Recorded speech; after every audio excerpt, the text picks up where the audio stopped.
नमस्कार साथियों, स्वागत है आप सभी का अनअकैडमी पर। मैं हूं अंकित अवस्थी। कैसे हैं आप?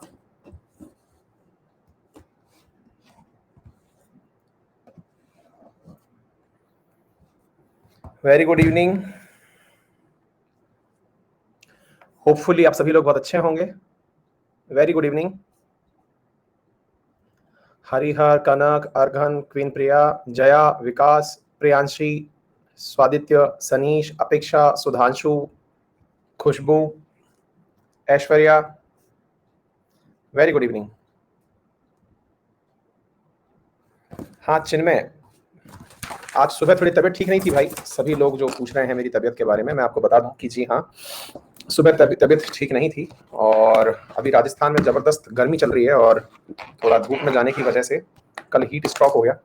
और वो जो हीट स्ट्रोक है उसकी वजह से सुबह ब्लड प्रेशर जो है वो काफ़ी नीचे चला गया था। तो सिचुएशन अभी भी हालांकि कंट्रोल में है, लेकिन सुबह क्लास पढ़ाने की स्थिति नहीं थी, इसलिए आप लोगों की क्लास नहीं ली गई थी, है ना। हाँ, तो सुबह किसी कारणवश जब क्लास नहीं हो पाई, इसके लिए आपसे मैं मतलब यही कहूँगा कि आप अपना भी ख्याल रखें, क्योंकि मेरे परेशान होते ही बहुत सारे लोग परेशान हुए और इसका मुझे मतलब अफसोस है ना। हाँ जी, आइए तो शुरू करते हैं साथियों आज के सेशन को। जो भी विद्यार्थी मेरे साथ जुड़ चुके हैं सबका वेरी वार्म वेलकम। और जैसा कि आप सभी जानते हैं कि ये जो सेशन हम लेके आ रहे हैं ये बेसिकली इकोनॉमिक्स का सेशन है और बहुत ही इंपॉर्टेंट है। साथियों, अभी आप में से बहुत सारे लोगों ने इस सेशन को देखा होगा, तो आपको शेड्यूल में दिखा रहा होगा कि नेक्स्ट शेड्यूल जो है वो 10 दिन बाद है, जुलाई के अंदर 12 जुलाई को दिखाई दे रहा होगा। और इसके पीछे भी एक छोटा सा वजह है, मैं पहले ही बता दूं कि वो नेक्स्ट शेड्यूल नहीं है। असल में बीच में एक वीक का हम लोगों ने ये जो गैप दिखाया है आप लोगों को, ये टेंटेटिव है। टेंटेटिव इसलिए है कि मुझे अगेन कुछ कारणों से हो सकता है कि आपकी क्लासेस में ब्रेक लेना पड़े, है ना। बाकी सारी क्लासेस भी बंद रहेंगी, शायद ऐसा हुआ। तो ऐसी स्थिति में हमने पहले से ही मतलब इस वीक में पता चल जाएगा, मंडे तक पता कंफर्म हो जाएगा। अगर कोई भी चीज क्लास रिज्यूम होती है तो मंडे को कंफर्म हो जाएगा कि आपकी क्लासेस कंटिन्यू होंगी, अदरवाइज 12 जुलाई को ही होंगी, है ना। मतलब असल में क्या है, अभी जो आज की जो आप क्लास देख रहे हैं इसके बाद मेरी सारी प्लस क्लासेस ऑफ हैं। मतलब मैं कोई प्लस क्लास नहीं लेने वाला हूँ, मैं थोड़ा सा लीव पे रहने वाला हूँ 10 दिन के लिए, है ना। और लेकिन ये लीव जो है कि क्लासेस रिज्यूम होंगी या नहीं होंगी ये इसी मंडे को पता चल जाएगा, ठीक है। मैं कोशिश करूंगा कि आपकी जो यूट्यूब वाली क्लासेस हैं वो कंटिन्यू आती रहें और बीच में एक आध स्पेशल क्लासेस भी आती रहेंगी, लेकिन मतलब कुछ कारणों से हो सकता है कि मैं आपकी क्लासेस में ब्रेक रखूं। हाँ, लेकिन यूट्यूब के थ्रू हम जुड़े रहेंगे। फिर भी मैं ये बोल रहा हूँ कि आज से 4 दिन बाद अगर हो सकता है तो आपकी क्लासेस ये वाली रिज्यूम कर जाएंगी, अदरवाइज 12 जुलाई से ही वापस शुरू होंगी, ठीक है। तो दो चीजें मैंने कही अभी। नंबर 1 कि आप लोगों की जो क्लासेस हैं ये क्लासेस यूट्यूब की कंटिन्यू चलती रहेंगी। इसके अलावा प्लस स्पेशल और भी जो एक्स्ट्रा क्लासेस हैं वो सब की सब बंद रहेंगी। और ये तब कब तक बंद रहेंगी, मतलब आज से 4 दिन तक, यानी कि बृहस्पतिवार, शुक्रवार, शनिवार, रविवार, है ना। इन 4 दिनों तक क्लासेस ऑफ रहेंगी। वैसे भी शनिवार रविवार क्लास नहीं होती है हमारी, तो आज और कल मतलब कल और परसों 2 दिन क्लास ऑफ रहेंगी। मंडे से क्लास रिज्यूम होती है या नहीं ये आपको बता दिया जाएगा, ठीक है। कब बताया जाएगा, तो आपकी क्लासेस रीशेड्यूल होकर ऑटोमेटिक आपके पास मैसेज चला जाएगा, अदरवाइज मैं आपको यूट्यूब वाले सेशन में, आने वाले सेशन में बता दूंगा, ठीक है। इस बीच में जो भी मेरे कमिटमेंट्स हैं आप लोगों से, आपकी करंट अफेयर की बुक के आने का या वेबसाइट के आने का, वो सारी की सारी चीजें पूरी होती रहेंगी, वो सब आपको मिल जाएंगी, ठीक है। चलिए तो शुरू करते हैं आज के सेशन को। इफ नीडेड हम मंडे से आपकी क्लास रिज्यूम कर देंगे, ठीक है। चलिए तो आज के सेशन में हम लोग पढ़ने क्या जा रहे हैं इसको थोड़ा सा समझ लें आप। हम इकोनॉमी का बहुत ही बेसिक और फाउंडेशन पढ़ने जा रहे हैं और बहुत ही इंटरेस्टिंगली इस चीज को आज आप शुरू कर रहे हैं, यही मानते हुए पढ़ें कि मंडे से बाकी वाली क्लास भी जो है वो आपकी शुरू हो जाएंगी। जो 12 जुलाई को आपको दिख रही है क्लास, वो हो सकता है कि कितना है, मंडे कौन सी तारीख का पड़ रहा है, 4 या 5 जुलाई का पड़ रहा है ना, उस दिन आपको दिख जाएंगी, है ना। ये मानते हुए आप चलें, ठीक है। हाँ जी, तो चलिए तो सबसे पहले अभी प्लीज पढ़ लीजिए। शुभम लिख रहे हैं सर कि आर्ट एंड कल्चर नहीं पढ़ाया, बोला था आपने। अंकित मिश्रा, बेटा आपके सपने में आके बोला होगा, क्लास में तो नहीं बोला मैंने आर्ट एंड कल्चर का अभी तक, है ना। आपके सपने में आकर के बोल दिया हो तो मुझे नहीं पता है। हाँ हाँ, मतलब मैंने नहीं बोला ऐसा, ठीक है ना। हाँ, अभी आ जाओ, सुन लेते हैं साथियों, सभी लोग जितने भी उपस्थित हैं। नोट्स वोट्स कुछ नहीं बनाना है। जो भी विद्यार्थी नए हैं कृपया करके कुछ ध्यान से सुने, जो भी नए विद्यार्थी हैं वो भी ध्यान से सुन लें। आप लोगों को मेरे द्वारा पूरा पूरा नोट्स बनाया हुआ दिखाई देगा। ये सारे के सारे नोट्स आपके एज इट इज डाउनलोड हो जाएंगे। सारी चीजें आपको जो मैं पढ़ाने जा रहा हूँ, जो भी मैं समझाऊंगा, वो सब लिखित में दिया जाएगा। जितने भी नए विद्यार्थी हैं वो ध्यान से सुन लें कि आपकी एक एक चीज यहाँ पर रिटर्न में होने वाली है, सब कुछ लिखा हुआ होने वाला है। हर एक चीज समझाऊंगा मैं, सारी चीजें डिटेल में पढ़ाऊंगा मैं, और वो सारा कंटेंट आप लोग इजीली डाउनलोड कर पाएंगे। कैसे डाउनलोड कर पाएंगे मैं वो बता देता हूं। डाउनलोड करने के लिए क्लास की बगल में 3 डॉट्स आ रहे हैं, उन 3 डॉट्स पर आप क्लास के बाद में क्लिक करें तो वहां पर डाउनलोड नाउ का ऑप्शन आएगा, वहां से आप डाउनलोड कर पाएंगे पूरा की पूरा कंटेंट। और जो A4 बात बोल रहे हैं पॉलिटी वाली, A4 एक ही चैप्टर, दो हैं और एक छूट गया है, प्लीज दे विकास बेटा, एक दो बार 2 चैप्टर डाउनलोड अपलोड हो गए होंगे मुझसे, लेकिन मैंने A4 अपलोड कर दिया है पॉलिटी का, है ना। हाँ हाँ, 8:30 वाला क्लास भी चलता रहेगा। यूट्यूब चैनल कौन सा है? तो वाईफाई स्टडी यूट्यूब चैनल है ना। हाँ जी, हाँ, तो अभी अपन पढ़ते हैं इसको, अब प्लीज थोड़ा सा ध्यान से सुन बेटा। कंपाइलेशन करने पर वो अपलोड नहीं हो पा रहा है, मैंने कंपाइल A4 का जब किया तो वो फुल कंपाइल्ड होकर के नहीं अपलोड हो पा रहा है, तो मैंने A4 के अलग अलग चैप्टर बना करके कर दिया, ठीक है। हाँ हाँ जी, कुछ विद्यार्थी जो हैं वो कह रहे हैं कि लैग आ रहा है, एक बार के लिए मैं रिफ्रेश कर देता हूं, होल्ड करिएगा। डन, अब आइए पढ़ना शुरू करिए। साथियों, जैसा कि आप सभी को मालूम है कि इकोनॉमी को जब हम पढ़ते हैं तो सबसे पहले इकोनॉमी शब्द का मीनिंग हमको समझना है। और शांति से प्लीज, आज का ये सेशन बिल्कुल फाउंडेशन सेशन है और इसे बहुत ज्यादा जरूरी तरीके से समझना है, क्योंकि जब तक आपको इकोनॉमी में ये 3 वर्ड समझ में नहीं आ जाते कि what is socialism, what is mixed economy and what is capitalism, तब तक इकोनॉमी के सिस्टम आपको क्लियर नहीं होंगे और अल्टीमेटली आपको ये समझ नहीं आएगा कि हम इकोनॉमी क्यों पढ़ रहे हैं, ठीक है। देखिए, अगर हमने आपको ये कहा, वंस अपॉन ए टाइम, मैंने क्लास में एक उदाहरण लिया था जब मैं इंडियन पॉलिटी पढ़ा रहा था। इंडियन पॉलिटी को मैंने, और जो विद्यार्थी नए जुड़े हैं उन्हें मैं बता दूं कि वो मेरी पुरानी क्लासेस देख सकते हैं, है ना। इंडियन पॉलिटी समय मिले तब तक खत्म कर लीजिएगा। मैंने आपसे ये कहा था कि जब देश का निर्माण हो रहा था, प्लीज सभी लोग ध्यान से सुन लें, जो भी मन में कोई डाउट आए, मैं क्लास के बीच में पढ़ाई से संबंधित डाउट होगा वो क्लियर कर दूंगा, उसके अलावा अगर कोई डाउट आता है तो क्लास के एंड में क्लियर कर दूंगा। तबियत ठीक नहीं है, कृपया करके थोड़ा सा मेरे साथ मैनेज करें, है ना। और मतलब बार बार बोलने के लिए मजबूर ना करें, कुछ भी मतलब मत लिखते रहें, है ना। थोड़ा सा पढ़ लीजिए, अदरवाइज मुझे ये क्लास भी अभी बंद करके भागना पड़ेगा। हाँ जी, सुन लीजिए। तो मैं ये कह रहा हूं बच्चों कि मैंने आपको कहा था जब देश का निर्माण हुआ था तब मैंने आपको बताया था कि एक बस थी, उस बस के अंदर लोगों को बैठने की व्यवस्था की गई थी। ये जो बस थी, इस बस में एक बस जो थी वो जा रही थी इंडिया और एक बस जा रही थी पाकिस्तान। एक बस थी जिसके पास, मतलब 2 बसें थी हमारे पास, एक इंडिया जा रही थी, एक पाकिस्तान जा रही थी। पूरी दुनिया जो इंडिया और पाकिस्तान की है ये बाहर खड़ी हुई थी। इन्हें 2 बसों में 2 विकल्प थे, इनके पास 2 बसें थी, एक इंडिया जा रही थी, एक पाकिस्तान जा रही थी। हमने ये कहा कि कोई कौन सी बस में बैठेगा, इसमें बैठेगा या इसमें बैठेगा। आपने कहा सर जिस बस में ज्यादा अच्छी सुविधाएं होंगी हम वहां बैठेंगे, ठीक है। तो किसी ने जाने के लिए इंडिया की बस चुनी, किसी ने जाने के लिए पाकिस्तान की बस चुनी, कुछ इस प्रकार से बसों को चुना गया, ठीक है। मैंने आपको बताया था कि इस बस में कुछ वादे किए गए थे। कुछ वादे किसके द्वारा किए गए थे? उस बस के खलासी के द्वारा, उस बस के ड्राइवर के द्वारा, चालक के द्वारा। क्या वादे किए गए थे? कि अगर आप मेरी बस में बैठते हैं तो सभी को सीटें मिलेंगी, सभी को समानता मिलेगी, सभी को स्वतंत्रता मिलेगी, सभी को भाषण और अभिव्यक्ति की आजादी मिलेगी, सभी को मूल अधिकार दिए जाएंगे, उनकी हर बात की सुनवाई होगी, उनको इक्वलिटी बिफोर लॉ दी जाएगी। तमाम प्रकार के वादे किए गए थे। कुछ याद आ रहा है आप लोगों को, जिन्हें हमने FR के नाम से पढ़ा था।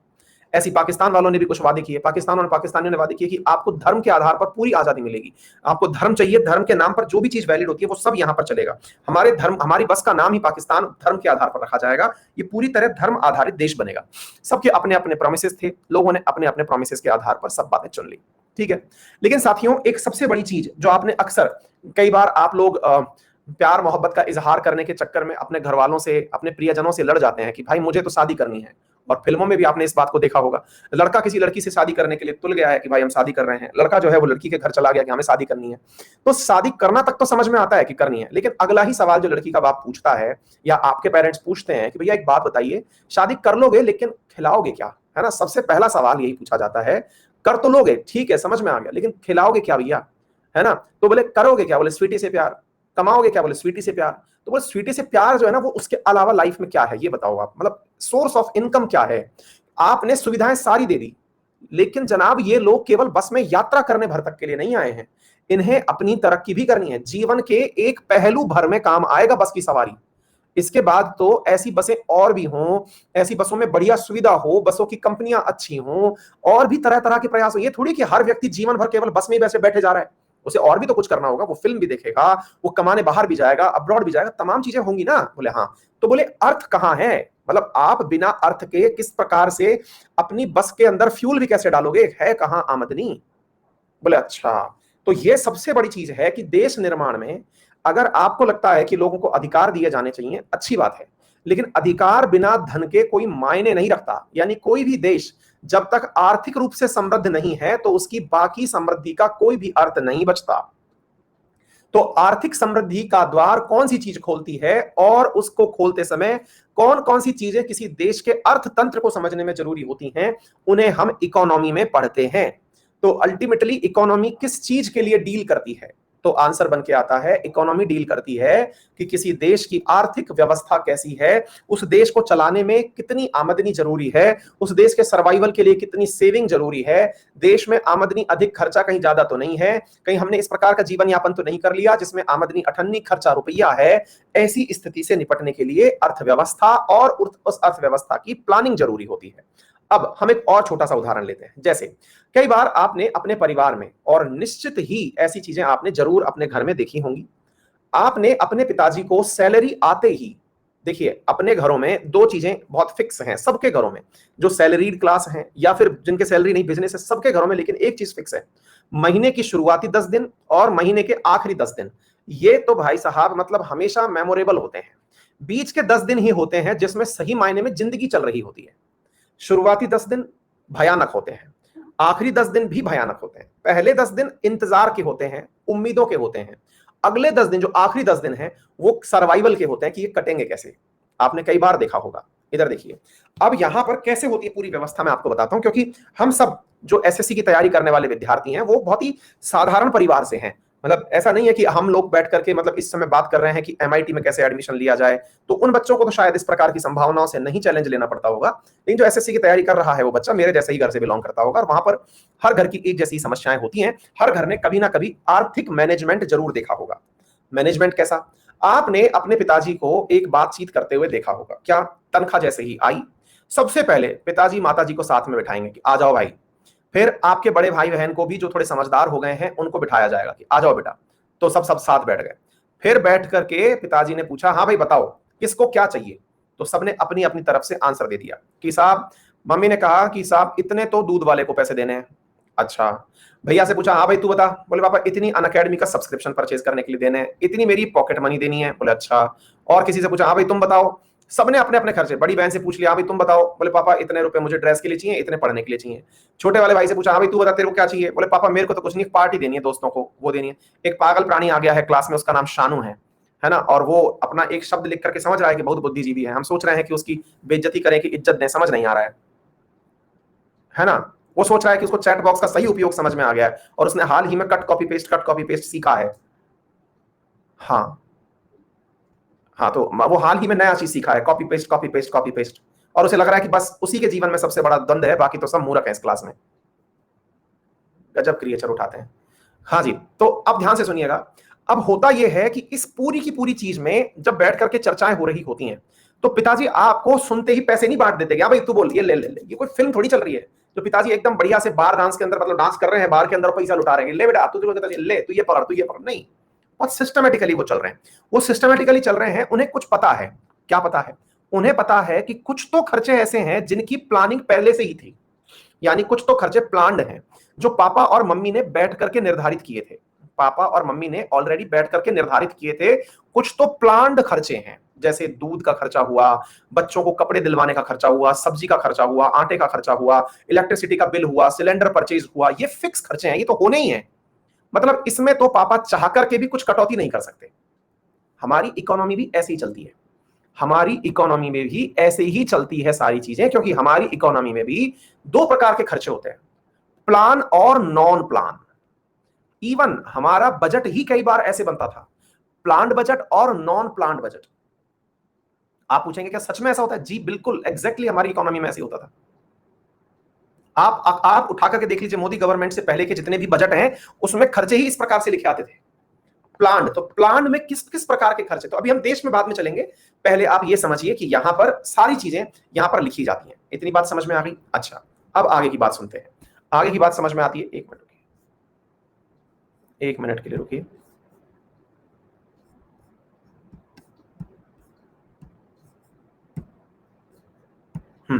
तो अब क्या हुआ, यहां से आगे हमने क्या देखा साथियों, कि ये सारी प्लान और नॉन प्लान की कहानी सुन ली। अच्छा, फिर आप पूछेंगे कि सर लेकिन इस पूरी कहानी में एक चीज मिसिंग है सर, और वो क्या मिसिंग है?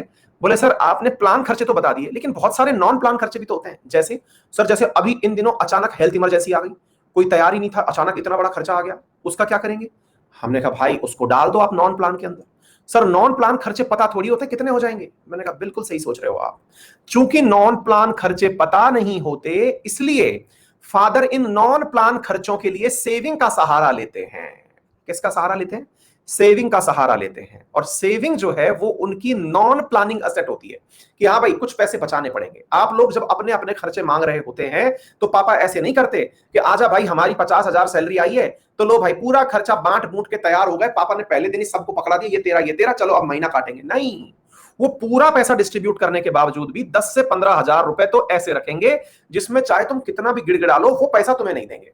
चाहे उन्हें कर्ज लेके ये पैसा रखना पड़े लेकिन वो पैसा नहीं देंगे। उन्हें पता है कि यदि ये पैसा भी दे दिया और गलती से भगवान ना करे घर में कोई हेल्थ इमरजेंसी आ गई या किसी की कोई शादी कोई मुंडन कुछ भी आ गया तो भैया पैसे कहां से लाएंगे? तो वो इसको बचा के रखते हैं। जैसे आपके घर में व्हीकल है, मोटरसाइकिल है, साइकिल है, कार है, जो भी है, बोले यदि कुछ खराबी हो गई तो फिर किसी से मांगते थोड़ी फिरेंगे कि मोटरसाइकिल खराब हो गई लाओ पड़ोसी से मांग ली, ला भैया 1,000 रुपए दे दो यार मोटरसाइकिल खराब हो गई। ऐसे तो नहीं करते। तो ऐसी स्थिति में एक सेविंग नामक एसेट भी होता है। तो हमारी जो इकोनॉमी है ना बिल्कुल घर की तरह ही चलती है। घर की तरह चलती है से मतलब हुआ कि आप और हम मिलकर के प्लानिंग बिल्कुल ऐसे वाली ही करते हैं। पिताजी प्लानिंग बिल्कुल ऐसे ही करते हैं जैसे हम आपको बता रहे हैं। बोले ठीक है सर। अर्थात हमारी प्लानिंग परिवार की सी प्लानिंग होती है। अब उस प्लानिंग में अगर आप ध्यान से देखें तो अब थोड़ा सा घर के रेगुलर खर्च से हट करके अगली प्लानिंग करते हैं। अगली प्लानिंग क्या है? बोले पापा ने एक गोल बना रखा है। क्या बना रखा है? और उसकी चर्चा भी इसी टेबल पर होगी। क्या चर्चा है वो? कि भाई अगली साल जो है इस बच्चे को पढ़ने के लिए बाहर भेजना है। ध्यान से सुनिएगा, ये मैं क्यों बता रहा हूं आपको यहीं से सारी बातें पता चलेंगी।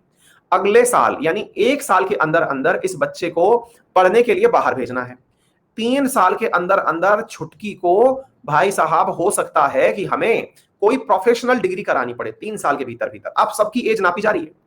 7 साल के भीतर भीतर बेटा तुम जो बैठे बैठे अभी पॉकेट मनी मांग रहे थे तुम्हारा भी कुछ इलाज करना पड़ेगा। अगर 12वीं तक तुम ढंग का काम नहीं कर पाए तो तुम्हें भी इधर उधर कुछ मतलब 1,50,000 रुपए लगा के दुकान खोलनी पड़ेगी। अच्छा, फिर 15 साल में पापा खुद भी सोच रहे हैं कि यार नौकरी करते रहेंगे कि खुद का मकान भी बनाएंगे, अगली मंजिल भी बनानी है, बढ़िया घर भी खरीदना है, तो यार वो भी सोचना पड़ेगा। अच्छा, तो इस तरह से पिताजी ने पूरी प्लानिंग को इतने हिस्सों में बांट लिया। पहले जब पिताजी बांटा करते थे तो वो केवल 5 साल की प्लानिंग बांटा करते थे। पहले जब उनकी प्लानिंग होती थी तो अगले 5 साल की होती थी कि 5 साल बाद छुटकी को कितने पैसे की आवश्यकता होगी, छोटे बड़े को कितने की आवश्यकता होगी, मुझको कितने पैसे की आवश्यकता होगी, वो प्लानिंग करते थे। आ गई याद समझ में? इस 5 साल बाद की प्लानिंग को ही हम पंचवर्षीय योजना कहते थे। पंचवर्षीय योजना 5 ईयर प्लान जिसमें टारगेट्स लिए जाते थे। जिसमें टारगेट्स लिए जाते थे कि हमें आर्थिक वृद्धि दर इतनी रखनी है, हमें इतना शिक्षा का स्तर बढ़ाना है, हमें इतने लोगों को बिलो पॉवर्टी लाइन से ऊपर उठाना है, हमें इतने उद्योग धंधों के अंदर वृद्धि अर्जित करनी है, हमें मतलब एक्सपोर्ट इतना बढ़ाना है, हमें कृषि के क्षेत्र में इतने प्रतिशत आय बढ़ानी है, हमें जितना जो खेती के लिए सिंचित क्षेत्र है इसके अंदर इतनी वृद्धि करनी है। देश के जितने भी टारगेट हैं जो भविष्योन्मुखी हैं वो सारे की सारे पंचवर्षीय योजनाओं में लिखे जाते थे। क्या आपको मेरी बात समझ में आ गई? इतनी बात सभी को समझ में आ गई। लेकिन जब मोदी गवर्नमेंट आई, अच्छा, और एक पंचवर्षीय योजना पापा जो है वो अकेले बैठ के नहीं बनाते थे। पापा ने कहा कि यार अकेले नहीं बनाएंगे, जितने भी समझदार हैं सब आ जाओ। और सब समझदारों को इकट्ठा करके जो बनाया गया उसे हम प्लानिंग कमीशन कहते हैं। क्या कहते हैं? प्लानिंग कमीशन, योजना आयोग, जिसके प्रमुख तो पिताजी होते हैं लेकिन उसके अंदर अन्य लोगों को भी शामिल किया जाता है। 12 पंचवर्षीय योजनाएं भारत सरकार ने अब तक बनाई हैं। क्या आपको यह बात समझ में आ रही है?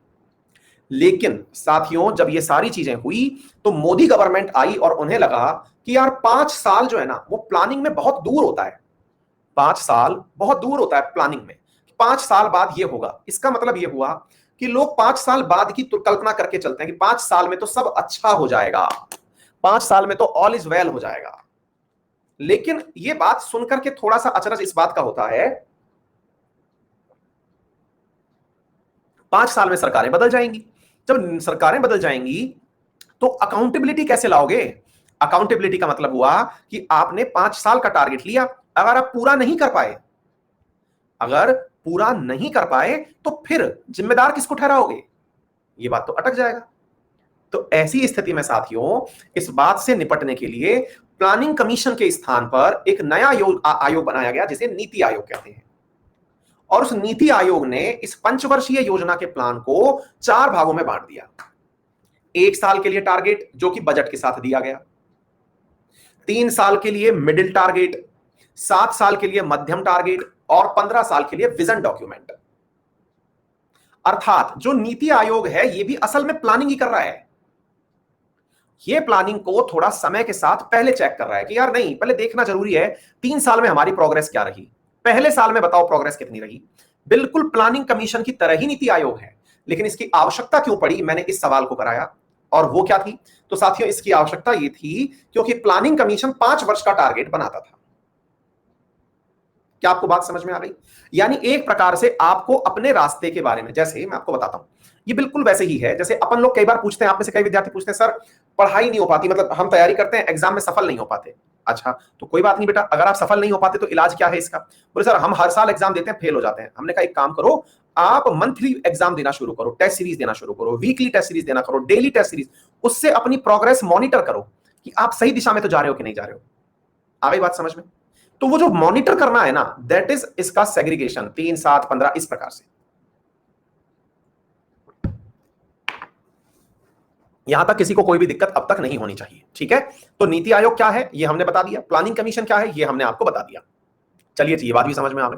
लेकिन सर एक बात बताइए, हम लोग किस प्रकार के हैं? हमने कहा मतलब, बोले अपने भाई देखो सर, बहुत सारे तरह के, हमने फादर लोग भी कई प्रकार के देखे हैं। हमने कहा जैसे, बोले सर हमने फादर लोग कई प्रकार के देखे हैं और वो विशेष रूप से 2 कैटेगरी में बांटे जा सकते हैं। हमने कहा जैसे, बोले सर कुछ फादर लोग तो ऐसे होते हैं जो बच्चों की हर बात को सुनते हैं और उनके आइडियाज के ऊपर भी काम करते हैं। बच्चों ने कहा कि पापा अपन को ऐसा करना चाहिए, तो फादर रिस्क लेने के लिए तैयार हो जाते हैं, यार बच्चे ने बोला है तो कुछ ना कुछ तो सही बोल रहा होगा, होता है ना। और कई फादर लोग, वो पिताजी नहीं, वो बाप होते हैं, मतलब पैदाइशी बाप, उनको गर्व है इस बात का कि वो बाप हो गए हैं, है ना। और ये कैटेगरी है। तो बोले अच्छा, तो बोले ये कैसे होते हैं सर? बोले ये इस प्रकार के लोग होते हैं जो ये मानते हैं कि बाप इज ऑलवेज राइट, वो कभी भी गलत हो ही नहीं सकता। वो बाप है यानी कि बाप है, वो पापा नहीं है, वो डैडी नहीं है, वो कूल डैड नहीं है, ठीक है, वो बाप है। तो वो जो बाप है ना, वो इकोनॉमी में क्लोज्ड इकोनॉमी कहलाता है। बोले मतलब सर? बोले भाई वो आदमी है जिसको अपने ही विचारों के ऊपर पूर्ण कॉन्फिडेंस है। उसे अगर आप आइडिया दे दिए तो इसका मतलब यह है कि बेटा तुम हमसे ही पैदा हुए हो। जो डायलॉग सुनने को मिलेगा वो क्या है? तुम बेटा हमसे ही पैदा हुए हो, हमें ना ज्ञान दो। तो वो वाली स्थिति में जब पहुंचते हो आप, तो फिर खत्म है मामला, ठीक है ना। तो ये वाली जो चीज है ना, ये क्लोज्ड इकोनॉमी है। बोले सर समझाइए इसका मीनिंग क्या है? बताते हैं। जैसे नॉर्थ कोरिया, जिसको लगता है कि भाई अगर हमारे पास पैदावार नहीं है तो हम मूत के पैदावार बढ़ा देंगे। अभी हमने पढ़ाया था नॉर्थ कोरिया की माली हालात, हमने अपनी अभी क्लास में पढ़ाया था, जिसने बताया था उसने किसानों से कहा है कि अब 2-2 लीटर ज्यादा मूता करें, जिससे फर्टिलाइजर पैदा होगा और फर्टिलाइजर से कृषि बढ़ेगी। और तैयार हो जाओ कि हम लोगों के गरीबी आने वाली है, भुखमरी आने वाली है और हमें निपटना है उससे, खूब पानी पियो, खूब मूतो। ये उसने अभी बोला है, अभी रिसेंटली मैंने क्लास में पढ़ाया। ये आ गई बात समझ में? हमें किसी की आवश्यकता नहीं है, हमें कोई व्यापार नहीं करना, जो है हमें जूझना है, मरना है मर जाएंगे, जीना है जिएंगे, किसी के साथ व्यापार नहीं करेंगे। यानी एक ऐसा देश जो ये डिसाइड कर ले कि हमें किसी के साथ व्यापार नहीं करना, क्योंकि व्यापार में केवल कोरोना आता है, व्यापार में केवल और केवल दूसरा देश आप पर अधिकार करता है, हमें ये नहीं करना, पूरी दुनिया में हम ही सही है, बाकी सब गलत है। ये होता है क्लोज्ड इकोनॉमी। तो अर्थात क्लोज्ड इकोनॉमी क्या है? ऐसी इकोनॉमिक स्थिति जिसमें कोई देश किसी अन्य देश के साथ व्यापार को पसंद ना करता हो, ठीक है, उसे क्या कहा जाता है साथियों? क्लोज्ड इकोनॉमी कहा जाता है, ठीक है। अच्छा आगे चलते हैं। सर ओपन इकोनॉमी क्या होता है? ये एकदम कूल डैड है, ये इतने कूल है जैसे शाहरुख खान को अपना बाप मिला था अनुपम खेर के रूप में, दिल वाले दुल्हनिया ले जाएंगे के रूप में। ये खुशी मनाता है एक बच्चा फेल भी हो गया है, तो ये इतना कूल है। ये बच्चा पिट रहा होता है तो कहता है कि जा बेटा जी ले तेरी जिंदगी। ये उस प्रकार का कूल डैड है, ठीक है। मतलब ये वो आदमी है कि 10वीं पास होने पे भी बच्चे की खुशी मनाता है कि वाह हम तो इतना भी नहीं कर पाए थे। मतलब ये वो उस प्रकार का प्राणी है। बोले सर ये तो मतलब गंदी बात है ना, मतलब ये हर चीज में खुश हो रहा है, मतलब ये क्या चाह रहा है? भाई ये एनी चीज करने को कुछ भी अनुमति दे रहा है। और जब आप हिट एंड ट्रायल करते हैं तो फेलियर के चांसेस तो बनते हैं, लेकिन सक्सेस होने के चांसेस भी बनते हैं। क्योंकि अब तक की एक रिकॉर्ड को अगर निकाला जाए तो पता चलता है कि सफल वही लोग हुए हैं जिन्होंने रिस्क लिया है, जिन्होंने नए आइडियाज में इन्वेस्ट किया है, सफल वही हुए हैं। जो पंसारी की दुकान चलाते थे आपके शहर में, वो आज भी पंसारी की दुकान ही चला रहे हैं, लेकिन उन्हीं पंसारियों से सामान लेकर के कोई बिग बाजार बन गया, कोई अमेजन बन गया, कोई फ्लिपकार्ट बन गया, क्योंकि नए आइडिया थे। जो लोग पहले बस ड्राइवरी करते थे वो आज भी ड्राइवरी कर रहे हैं, जो ट्रक ड्राइवर थे वो आज भी ट्रक ड्राइवर हैं, जो रोजाना सुबह गाड़ी ले जाकर के गाड़ी खड़ी कर देते थे टैक्सी स्टैंड पर, वो आज भी टैक्सी चला रहे हैं। लेकिन उनको टैक्सियों को इकट्ठा करके कोई ओला बन गया, कोई उबर बन गया। क्या मेरी बात समझ में आ रही? बहुत सारे टीचर रोजाना सुबह बोर्ड और कलम लेके खड़े हो जाते थे और पढ़ाने के लिए जितने बच्चे आए तनख्वाह इकट्ठी की, अपना घर चला लिए। लेकिन एक अनअकैडमी आता है जिसने खुद ने कुछ नहीं पढ़ाया, सारे मास्टर इकट्ठे किए, सारा पैसा इकट्ठा किया, मास्टरों को पकड़ाया, कराया, उठाया, धराया, और भाई 2 बिलियन की कंपनी 4.5 साल में बन गया। आइडियाज। क्या आपको मेरी बात समझ में आ रही? तो ये आइडियाज कब आते हैं? ये ओपननेस से आते हैं, है ना। ओपननेस है क्या? ओपननेस है कि आप नए आइडियाज को आने दें। ओपननेस समझ में आ रही है? ओपननेस क्या है? जब आप नए आइडियाज को आने दें। तो ये जो नए आइडियाज आने की जो घटना मैंने आपको बताई ना बच्चों, ये ओपननेस ऑफ इकोनॉमी है। अब इसमें चैलेंजेस बहुत सारे हैं, जैसे देश में हर साल हर शहर में बहुत सारे लोग नए नए आइडियाज के बारे में विचार करते हैं, काम भी करते हैं, बहुत सारे लोग फेल भी होते हैं। हजारों स्टार्टअप हर साल शुरू होते हैं, लेकिन उसमें से 95% बंद भी साथ साथ हो जाते हैं। भाई बिल्कुल नए आइडियाज है ना, और नए आइडियाज से शुरू हुए और वो बंद भी हो गए, फेल भी होते हैं। लेकिन ये विचार आपका है कि उन नए आइडियाज को आप कितना अपने साथ आने दे रहे हैं। अगर आने दिया तो निश्चित ही वो आपको नई राह देंगे, अदरवाइज आप फेल होने के डर से। ये तो वही वाली बात हो गई ना कि मैं तो इसलिए नहीं उतरूंगा रेस में क्योंकि उसमें ऑलरेडी बहुत से लोग दौड़ रहे होंगे, फिर मेरा नंबर कैसे आएगा? जब 4 लाख लोग पेपर भरे हैं तो फिर मेरा 1000 में नंबर कैसे आएगा? जब 20 लाख लोग पेपर भरे हैं तो मेरा 1000 में नंबर कैसे आएगा? आ गई बात समझ में? तो करने से होता है। इस थॉट वाले लोग ओपन इकोनॉमी कहलाते हैं। तो बोले हम कैसे पहचाने ऐसी इकोनॉमी को? तो ऐसी इकोनॉमी वो होती हैं जो अन्य देशों को अपने यहां पर आने देती हैं। क्या आपको बात समझ में आ रही है? विकास सिंह कह रहे सर ऐसा लगता है जैसे आपको सुनते ही रहे। हाँ, हम बाबा बाबा हो गए ना, हम सुनते रहो हमें, है ना। तो अब सुनिए साथियों, तन्वी जान लिख रही है, यहाँ किसी स्टूडेंट ने बोला था कि सर इकोनॉमी बोरिंग पढ़ाते हैं, बट सर कितना गजब पढ़ाते हैं। अच्छा तन्वी, ऐसा बोलने वाला विद्यार्थी इसी क्लास में था तो फिर वो यहाँ पे क्या मतलब घास छीलने आया था? ये केवल माहौल बनाने की बात है बेटा। हमें जो सब्जेक्ट बोरिंग लगेगा हम उससे अपनी मेहनत करते हैं, है ना। तो मतलब जो कहने वाला भी यही था, तो इसका मतलब समझ रही, वो फिरकी ले रहा था, वो किसी दूसरे गोले से आया था, है ना। हाँ, तो इस तरह के लोगों पर लोड मत लीजिए। वो होता तो यहाँ कोई घास छीलने थोड़ी आया था, चलो सर की क्लास में भीड़ बढ़ा के आते हैं। वो तो पैसा दे चुका है, हमारे अकाउंट में आ चुका है, हमें अब मतलब नहीं है वो रहे क्लास में, रहे नहीं रहे तो नहीं रहे, ठीक है। चलो, तो अब मुद्दा क्या है? बोले सर ओपन इकोनॉमी को पहचानते कैसे हैं? तो बेटा ओपन इकोनॉमी को पहचानने वाले लोग जो होते हैं ना, वो थोड़े लिबरल प्रकार के होते हैं। अब आप पूछेंगे सर ये लिबरल क्या होता है? सर हम सुने तो बहुत है, आज समझा ही दो कि ये लिबरल आदमी क्या है, क्योंकि बहुत जगह ये मतलब शब्द बहुत चलता है कि he is a little bit liberal kind, liberal media, liberal people. ये लिबरल होते क्या है सर? बेटा लिबरल लोगों को हिंदी में अगर कहा जाए तो ये वो लोग होते हैं जो लकीर के फकीर नहीं होते, कह दिया तो कह दिया टाइप के नहीं होते, मेरा वचन ही है शासन, ये उस प्रकार के लोग नहीं होते। ये लोग वो होते हैं, कह दिया था, उस समय की परिस्थितियां ऐसी थी, अब बदल रहे हैं क्योंकि अब परिस्थितियों में बदलाव जरूरी है। उदारवादी लोग, उदारवाद किसे कहा जाता है? जो आदमी कानूनों के पीछे नहीं अपितु जनता के पीछे चलता हो, बहुमत के पीछे चलता हो, आवश्यकताओं से ड्रिवन होता हो, वो कानूनों से प्रतिबंधित ना होता हो कि ये नियम है अब इसी को फॉलो करना है, अब ये सही है या गलत है नहीं पता, करना है तो करना है।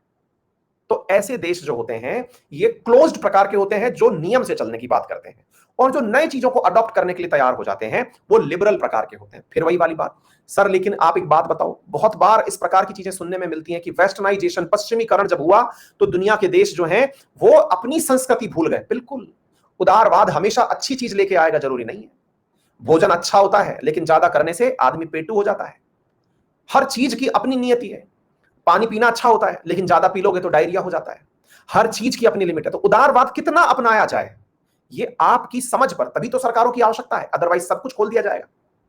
तो सबसे पहला पॉइंट बना लिबरलाइजेशन। तो ओपन इकोनॉमी का सबसे इंपॉर्टेंट तथ्य क्या होता है? तो वो होता है उदारवाद। ये लिबरलाइजेशन से आता है, लिबरलाइजेशन से आता है। इसमें क्या करना होता है सही मायने में?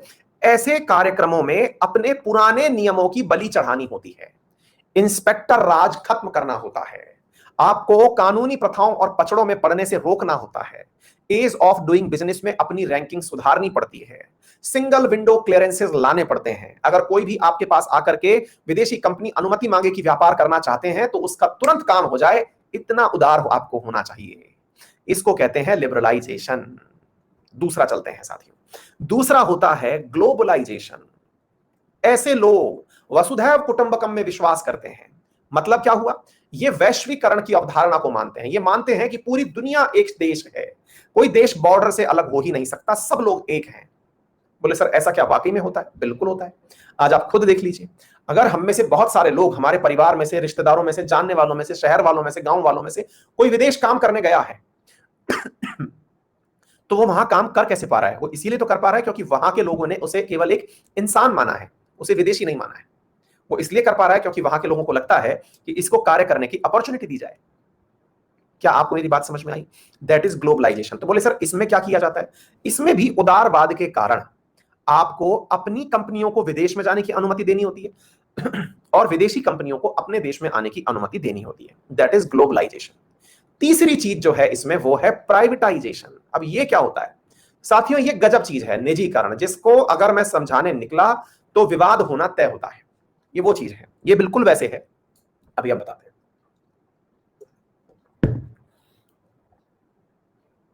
आप लोगों ने बहुत बार देखा होगा, आपके फादर जब आपको सबसे पहले बाइक चलाने के लिए दिए थे।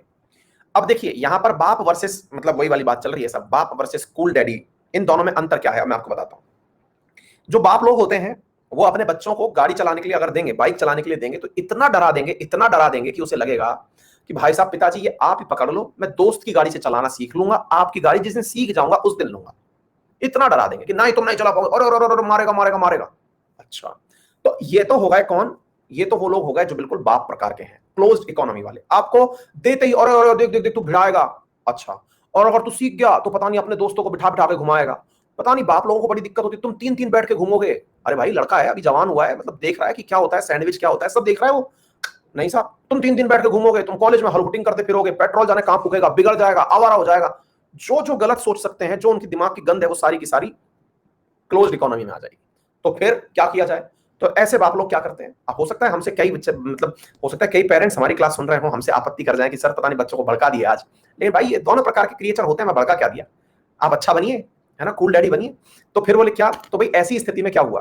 तो भाई ऐसे लोग क्या करते हैं? ऐसे लोग करते ये हैं कि बच्चे को अगर स्कूल या कॉलेज जाना है तो अपने पीछे बिठाएंगे उसको, जिसको देख के दोस्त हंसेंगे इसको अभी भी पापा छोड़ने आते हैं, है ना। वो बच्चा मुंह छुपा के कॉलेज में घुसेगा, वो मुंह छुपा करके स्कूल में घुसेगा कि कोई देख ना ले। वो पापा आएंगे भी, ले जाएंगे भी, वो सारा होता रहेगा। मुंह छुपा के घुसेगा कि अरे दोस्त हंसेंगे, हमारी मजाक बनाएंगे। होगा कि नहीं? ये वो लोग हैं जो सरकारी सिस्टम से ही चले सारी चीजें, उनका समर्थन करते हैं। अर्थात ये क्लोज्ड इकोनॉमी पसंद लोग हैं। जैसे कई बार आपको लगे ना कि हम क्लोज्ड वाले हैं कि हम ओपन वाले हैं, तो समझ जाइएगा कि आपको पिताजी स्कूल छोड़ने आए तो अच्छा लगता है या खुद से स्कूल जाए तो अच्छा लगता है। तो आपको ना ज्यादा दिक्कत नहीं होगी अपना व्यक्तित्व समझने में कि आपका व्यक्तित्व कैसा है। और अगर हाँ आपको लगता है कि आप चला के तो स्कूटर खुद आए लेकिन इकोनॉमी क्लोज होनी चाहिए, तो इसका मतलब आप हिपोक्रेट हैं, आप मौका परस्त हैं, आप अपना स्वार्थ समझते हैं, देश का नहीं समझते। फिर आप पूछेंगे कि सर फिर दूसरे प्रकार के कूल डैड कैसे होते हैं? जैसे मेरे पिताजी हैं। अब मैं बताता हूं उन्होंने मुझे क्या सिखाया। उन्होंने डे वन से यही सिखाया। जिस समय लाइसेंस नहीं बन सकता था उस समय तो उन्होंने स्कूटर दे दिया कि चला बेटा। चलाया, खूब गिराया, तोड़ाया, पैर तोड़वाया, तोड़ा लिया बेटा, बहुत बढ़िया। आगे से बेटा मिट्टी पे ऐसे तेज नहीं मोड़ना होता है, प्रैक्टिकल नंबर 1।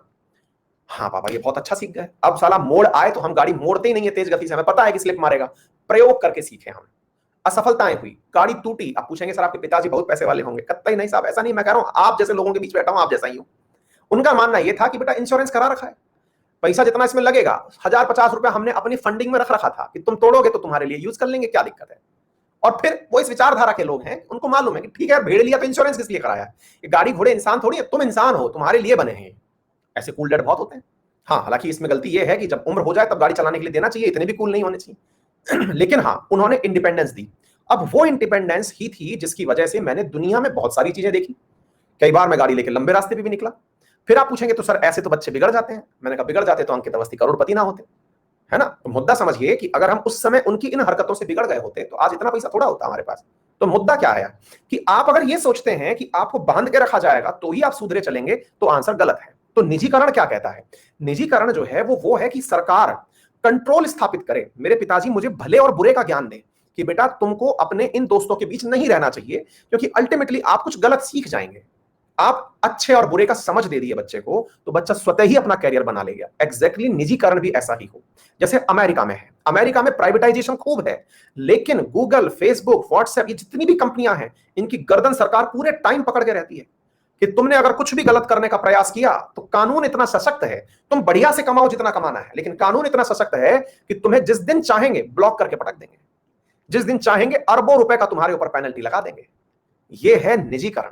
निजीकरण का कतई मतलब ये नहीं होता है। हमारे देश में आपने देखिए तरक्की सुन के आपको कई बार अंदर से ऐसा लगता है, जैसे एलन मस्क का नाम सुनते हैं, आज हमारे देश में शायद ही कोई बच्चा ऐसा होगा जो एलन मस्क का नाम ना जानता हो।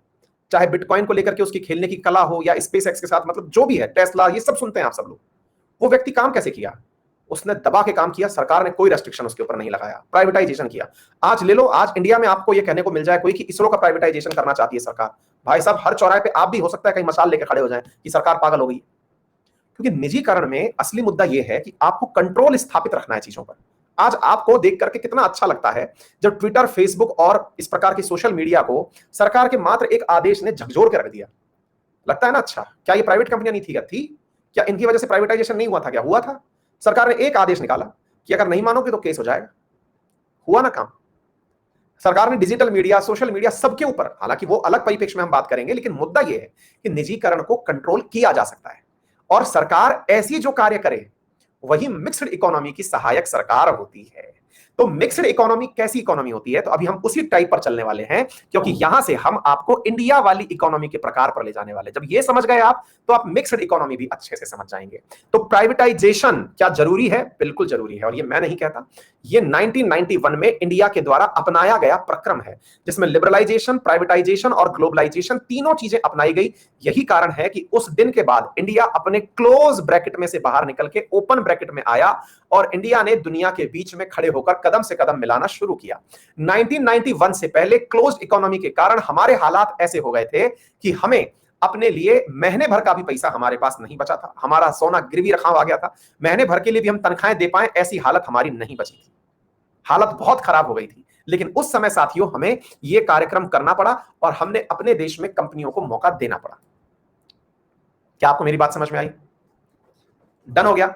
चलिए, अब एक विद्यार्थी ने मुझे कहा प्रो बीजेपी, बहुत सही कहा, क्योंकि बेटा 1991 में जब प्राइवेटाइजेशन अपनाया गया था तो मनमोहन सिंह जी की सरकार थी और वो उस समय बीजेपी में ही हुआ करते थे। मनमोहन सिंह जी वित्त मंत्री थे उस समय, पीवी नरसिम्हा राव प्रधानमंत्री थे, वो भी बीजेपी के ही थे, है ना। और भारत ने जितनी भी बार, क्योंकि ये अंबानी, अडानी जिनके नाम आप सुनते हो, ये 2014 से पहले पैदा हो चुके थे। धीरूभाई अंबानी जो हैं वो कांग्रेस की सरकार में ही देश के सबसे बड़े पैसे वाले बने थे और उस समय 2014 से पहले भारत में बीजेपी की सरकार थी, है ना। तो थोड़ा सा मतलब तार्किक भी हूं, मतलब मेरे को आप किसी भी प्रकार से टैग करें, प्रो बीजेपी, प्रो कांग्रेस, फर्क नहीं पड़ता, लेकिन मुझे उन लोगों से बहस करना अच्छा लगता है जिनमें खुद का उपयोग में आने की क्षमता हो, है ना, वो खुद का उपयोग में ले पाते हो, तो जाके मन करता है। अदरवाइज वो व्हाट्सएप यूनिवर्सिटी से पढ़ा हुआ ज्ञान लेकर के अगर इकोनॉमी की क्लास में बैठेंगे तो फ्रस्ट्रेट ही होंगे, है ना। हाँ, एक विद्यार्थी कह रहे हैं नहीं नहीं सर 2014 से पहले कांग्रेस थी। बेटा ये तो मुझे भी पता है, लेकिन ये सटायर था, ये बताने के लिए था कि 2014 से पहले कांग्रेस थी और अंबानी अडानी आज पैदा नहीं हुए हैं, है ना। सटायर को सटायर समझो, अगर मजाक को मजाक भी कहना पड़ा तो फिर मजाक की बेइज्जती हो जाती है ना। तो मुद्दा ये नहीं है कि देश में कोई आज बना कि कल बना, मुद्दा ये है, और ये गलत भी नहीं है, जब आप ओपन इकोनॉमी में जाते हैं तो उसके अंदर बहुत सारे दुर्गुण आते हैं। मैंने आपसे पहले ही कहा, आपको बाइक देने की इजाजत दे दी, हो सकता है कि बच्चे बिगड़ जाएं, बहुत सारे बच्चे बिगड़े हुए देखते भी हैं हम।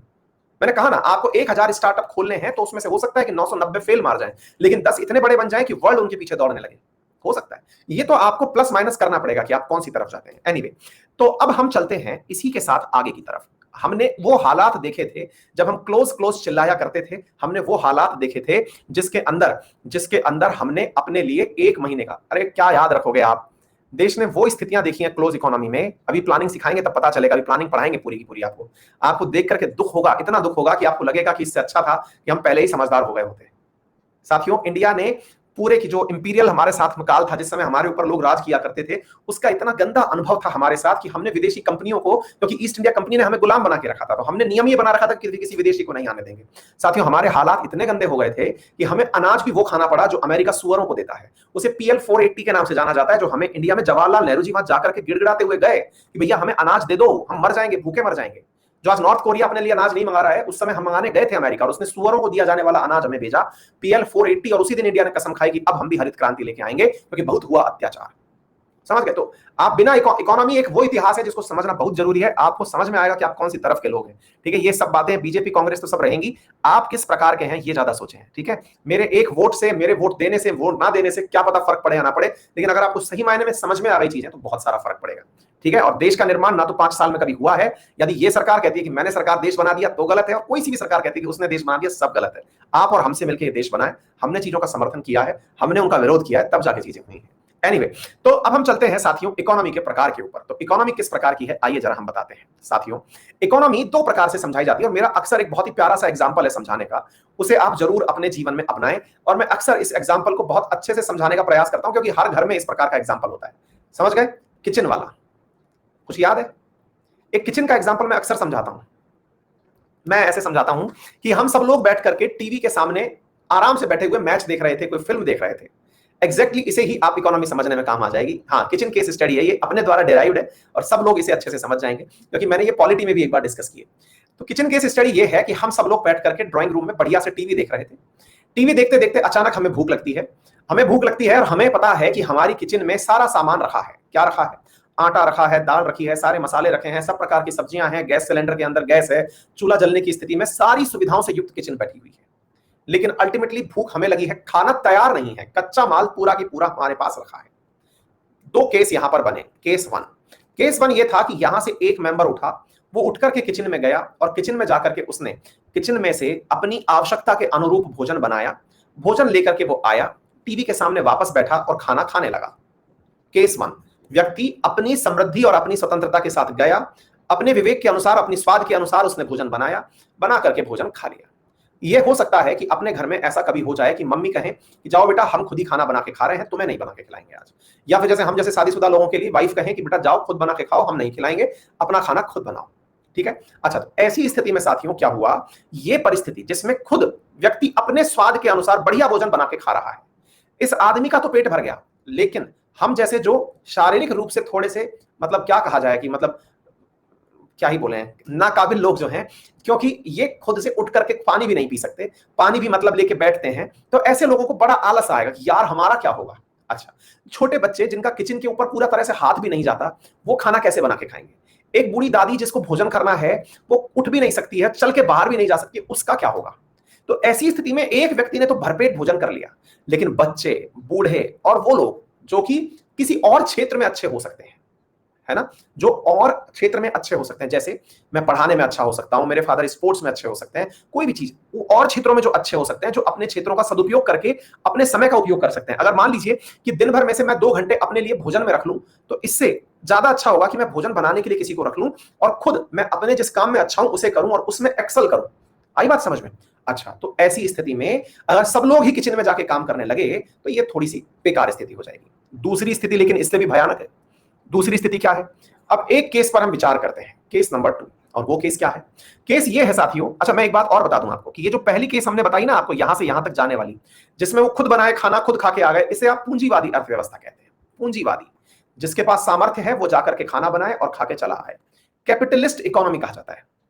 आ गई बात समझ में? अच्छा, दूसरी केस स्टडी नंबर 2, यहां पर क्या हुआ? यहां पर साहब भोजन बनाने गए, हमारी मैडम भोजन बनाने गई, भोजन बना करके ये पहुंची ही होंगी, इतनी देर में इन्होंने अपनी टेबल पे खाना रखा, ये खाना खाने बैठती, इतनी देर में सासू माँ की आवाज आई, बहू जरा लाओ भोजन करा दो हमें भी। इधर से बड़ी सासू माँ का आ रहा है, मतलब और बड़ी वाली दादी माँ, जो दादी सास माँ है, उनका आ गया कि ला बेटा हमें भी खाना खिलाओ। अच्छा, बच्चे मम्मी हमें भी खाना खाना है, हम तो नवाब बने बैठे हैं, अच्छा हमसे बिना पूछे खाना खा रही हो, वाह साहब वाह। ससुर जी कह रहे बहू हमारे सामने खाना खा रही हो, हाथ धो गए यार। मतलब साहब यहां तो अलग ही प्रकार का तांडव हो गया। मतलब हो ये गया है कि बहू जो है वो बेचारी भोजन बना के क्या ले आई, उसकी तो अब रेस्पॉन्सिबिलिटी हो गई कि सबको पेट भी भरना है। यानी कि जब ये खाना खाने बैठेंगे उससे पहले इनको सारे किरदारों को पूरी तरह से प्रसन्न करना होगा, तब जाके भोजन करेंगे। पहले सारे किरदार भोजन करेंगे तब बहू भोजन करेगी। ये स्थिति भी बुरी है, ये साम्यवादी परिस्थिति है। सामान्यतया हमारे परिवारों में साम्यवादी परिस्थितियां होती हैं, है ना, सामान्यतया हमारे परिवारों में साम्यवादी, कम्युनिस्ट प्रवृत्ति, हम लोग कम्युनिस्ट हैं। अच्छा, तो बोले सर इसके नुकसान क्या है? ये तो अच्छी बात है, एक की परेशानी से सबको भोजन मिल गया, बहुत बढ़िया। लेकिन बेटा एक की परेशानी से सबको भोजन मिल गया, ये तो आपको कहने में अच्छा लगा, सर देखा ना सबको खाना मिल गया, लेकिन इसके साथ साथ ये भी याद कर लो कि वो जो एक व्यक्ति है ना जो आपको खाना बना के खिला रहा है, अब वो इतना स्मार्ट हो चुका है कि रोज वही वाली पुरानी दाल बना के आपको खिलाया जा रहा है। एक बार गया कुकर में सीटी मारा, धार से दाल बनाई, लो खा लो। वही आलू जो आए थे कभी एक बोरी भर के, वही आलू रोज बन रहे हैं। तुम लोग रोज परेशान हो रहे हो कि ये क्या है, रोज की रोज वही चीज बना दे रहे हो। बेटा साम्यवाद है। साम्यवाद का नुकसान ये है कि इनोवेशन नहीं होते हैं। साम्यवाद का सबसे बड़ा क्या है प्रभाव? इनोवेशन नहीं होते हैं। इनोवेशन का मतलब समझ रहे हैं कि नए प्रयास नहीं किए जाते, तभी जाकर के आप जितने भी परिवार वाले लोगों को देखते हैं ये भग भग के रेस्टोरेंट जाते हैं कि वीकेंड में बाहर खाना खाने चलेंगे। क्यों? क्योंकि घर की दाल खा खा के बोर हो चुके हैं। इसलिए इनोवेटिव होने के लिए अब मैडम से तो मना कर नहीं सकते कि आप मत करो, खुद काम कर नहीं सकते तो चलो बाहर का खाना वीक में एक दिन खा आएंगे। जो बन रहा है उसको खा रहे हैं कि सब खा रहे हैं। साम्यवाद की सबसे बड़ी कमी क्या है? अच्छाई तो यह है कि सबको मिल गया, कमी यह है कि एक ही चीज रिपीटेटिव होती है। आगे बात समझ? फिर तो सर इलाज क्या है? फिर सर इसका इलाज क्या है? तो भाई साहब इसका इलाज, एक विद्यार्थी कह रहे हैं सर हिंदी यूज करिए। बेटा साम्यवाद की हिंदी साम्यवाद ही है, मुसीबत ये है अंग्रेजी कम्युनिज्म है ना। अच्छा, तीसरी परिस्थिति क्या है? तीसरी परिस्थिति है मिश्रित प्रकार की। इसमें क्या होता है? ये बहुत अच्छी है। इसमें यह होता है कि मैडम जी गई किचन में, सासू माँ को आवाज दी कि मम्मी थोड़ा इधर आ जाओ किचन में। माता जी पहुंच गए। हाँ बेटा बताओ। बोले मम्मी एक काम करिए, आप ये सामान पकड़िए, कच्चा सामान, इसे आप काट पीट दीजिए। हमें आवाज लगी कि सर जी सुन लो। बोले हाँ, कि जाओ बाहर से पनीर ले आओ भाग करके। बच्चों से कहा गया बच्चों जाओ फटाफट प्लेट लगाओ, सब लोगों के लिए कटोरी लगाओ, सामान इधर से उधर रखो। बोले अच्छा। सबको पिताजी से कहा कि साहब आप सुनो, एक काम करो, ये फलानी दुकान वाला बढ़िया सामान नहीं दे रहा है, ये सामान आप इस दुकान से लेकर के आए। सबको इन्वॉल्व कर लिया गया। आ गई बात समझ में? तो उस दिन क्रिएटिविटी भी हुई। और ऐसे घरों की पहचान क्या होती है? जिन घरों में साम्यवाद नहीं होता, जहां मिश्रित प्रकार की, मिक्स्ड प्रकार की जो व्यवस्था होती है, ऐसे घरों में क्या होता है? यहां बच्चों से पूछा जाता है कि बताओ बेटा क्या खाओगे। यहाँ क्या पूछा जाता है? बताओ बेटा क्या खाओगे। एक बच्चा कह रहा है दादी से कुछ नहीं पूछा गया। अरे भैया पूछा गया दादी से। जब कोई आपने नई चीज पूछ ली कि मम्मी आज तो हमें ये सब्जी खानी है, और वो किसी को आती नहीं है, तो दादी को पूछा गया कि दादी ये बनती कैसे है, तो उन्होंने बनाने की रेसिपी सिखाई। तो ये आजकल की जो नई परिवार व्यवस्था है, जिसमें लोगों से पूछा जाता है कि बताइए आप क्या खाएंगे, ये मिश्रित प्रकार की व्यवस्था है। फिर आप पूछेंगे फिर सर एक प्लांट प्रकार की व्यवस्था और दिखा रखी थी आपने, ये क्या है? इसमें क्या होता है? मैंने कहा भाई साहब ये भी बता देते हैं। इसमें यह होता है भाई कि कहते हैं कि हम प्लांट करके बनाएंगे खाना, इसमें पूछा सबसे जा रहा है, लेकिन जो लोग हॉस्टल में रह चुके हैं उन्हें अच्छे से समझ में आ जाएगा। प्लांट प्रकार की व्यवस्था हॉस्टल की मैस वाली होती है। हॉस्टल की मैस वाली मतलब उसमें हर दिन आपकी सहमति से ही एक बार मेनू कार्ड बना दिया गया है कि भाई मंडे के दिन ये बनेगा, ट्यूसडे के दिन ये बनेगा, वेडनेसडे के दिन ये बनेगा। पूरा मेनू कार्ड है, आपसे पूछ के बना दिया गया। अब आपका मन परिवर्तित हो गया तो उसकी जिम्मेदारी नहीं है, प्लानिंग हो चुकी है, इस पूरे महीने यही रहने वाला है। क्या आपको मेरी बात समझ में आ गई? तो ये चार प्रकार की व्यवस्थाएं हैं। ना तो दुनिया में अभी तक कोई भी पूर्ण पूंजीवादी देश बचा है, ना ही दुनिया में कोई पूरी तरह से साम्यवादी बचा है। ले दे करके मिक्स्ड प्रकार के और मिश्रित प्रकार के ही देश बचे हैं। दुनिया के अधिकांश देश मिश्रित अर्थव्यवस्था अपनाते हैं। किसी में पूंजीवाद ज्यादा है तो किसी में साम्यवाद ज्यादा है। मेरे अनुसार मिश्रित अर्थव्यवस्था बेहतर है जो इंडिया अपनाता है। इंडिया मिश्रित प्रकार की अर्थव्यवस्था है, जहां पर अंबानी अडानी को भी काम करने की आजादी है, और यहां पर जो काम नहीं कर सकते उनको सरकारें 1 रुपए किलो गेहूं, फ्री में उनका इलाज, उनकी पूरी बीमा व्यवस्था, उनके लिए आवास की व्यवस्था, उनको मनरेगा के तहत रोजगार की व्यवस्था, उनको किसी भी प्रकार से दिक्कत ना हो तो छात्रवृत्ति की व्यवस्था, स्कूलों में फ्री पढ़ाई की व्यवस्था, पूरी तरह से तीनों प्रकार के भोजन की व्यवस्था सरकार करती है। क्लियर? एक विद्यार्थी कह रहे हैं सर कैपिटलिज्म को एक बार रिपीट कर दीजिए।